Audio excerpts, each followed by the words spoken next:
കായംകുളത്ത് ഗതാഗതം തടഞ്ഞ് ഗുണ്ടയുടെ പിറന്നാൾ ആഘോഷത്തിനെത്തിയ ഗുണ്ടകളെ പോലീസ് പിടികൂടി. കുപ്രസിദ്ധ ഗുണ്ട വിഡോബ ഫൈസിന്റെ പിറന്നാൾ ആഘോഷമാണ് സംഘടിപ്പിച്ചത്. ആഘോഷത്തിനെത്തിയവരിൽ യുവാവിനെ കാർ കയറ്റിക്കൊന്ന പുട്ട് അജ്മൽ അടക്കം വിവിധ കേസുകളിൽ പ്രതിയായവരും. വിവരങ്ങളുമായി ദേവൻ MP. ദേവൻ, എപ്പോഴാണ് ഈ ഗുണ്ട ആഘോഷം നടന്നത്? ഇന്നലെ രാത്രിയോടുകൂടിയാണ് കായംകുളം പുതുപ്പള്ളിക്കൂട്ടം പാലത്തിൽ വെച്ചുകൊണ്ട് ഈ ഗുണ്ടകളുടെ ഒരു പിറന്നാൾ ആഘോഷം സംഘടിപ്പിച്ചത്.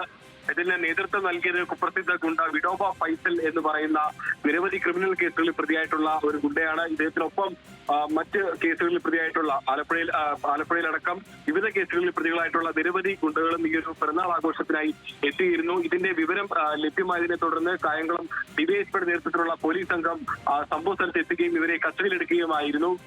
ഗതാഗതം തടഞ്ഞുകൊണ്ട് പാലത്തിൽ വാഹനങ്ങൾ നിരത്തിയിട്ടുകൊണ്ട് ഗതാഗതം തടഞ്ഞുകൊണ്ടായിരുന്നു ഈ ഒരു പിറന്നാൾ ആഘോഷം ഇവർ സംഘടിപ്പിച്ചത്. ഈ അറസ്റ്റിലായ എല്ലാവരും തന്നെ വിവിധ കേസുകളിലായിട്ട് മോഷണ കേസുകളിലും അക്രമ കേസുകളിലും അടക്കം നിരവധി കേസുകളിൽ പ്രതികളായിട്ടുള്ള ഗുണ്ടകളാണ്. ഇതിൽ ഇന്നലെ കസ്റ്റഡിയിലെടുത്ത പല ഗുണ്ടകളെയും കഴിഞ്ഞ നിരവധി കേസുകളിൽ കസ്റ്റഡിയിലെടുക്കുകയും ജാമ്യത്തിൽ വിട്ടയക്കുകയും അടക്കം ഒപ്പം തന്നെ പിടികിട്ട കുട്ടികളായിട്ടുള്ള ആളുകളും അടക്കമുള്ള ആളുകളുണ്ടായിരുന്നു. പരസ്യമായി മദ്യപാനം നടത്തിക്കൊണ്ടുള്ള ഒരു പിറന്നാൾ ആഘോഷമാണ് ഇവർ ഈ പാലം നടത്തിയത്. ഈ നാട്ടുകാരടക്കം ഈ ഒരു കാര്യം ആദ്യം പോലീസിൽ വിളിച്ച് പരാതി പറഞ്ഞതിനെ തുടർന്നാണ് ഈ പോലീസ് സംഭവ സ്ഥലത്ത് എത്തുകയും ഈ പ്രതികളെ അറസ്റ്റ് ചെയ്യുകയും ഒക്കെ ചെയ്യുന്നത്. ഈ അറസ്റ്റ് ചെയ്യുന്ന സമയത്ത് ഈ ഗുണ്ടകൾ പോലീസിനോട് തട്ടിക്കയറുന്ന ഒരു സാഹചര്യമൊക്കെ ഉണ്ടായി. ഏതായാലും നിലവിൽ പിടികൂടിയ പ്രതികൾ എല്ലാവരും തന്നെ കായംകുളം പോലീസ് സ്റ്റേഷനിൽ കസ്റ്റഡിയിലുണ്ട്.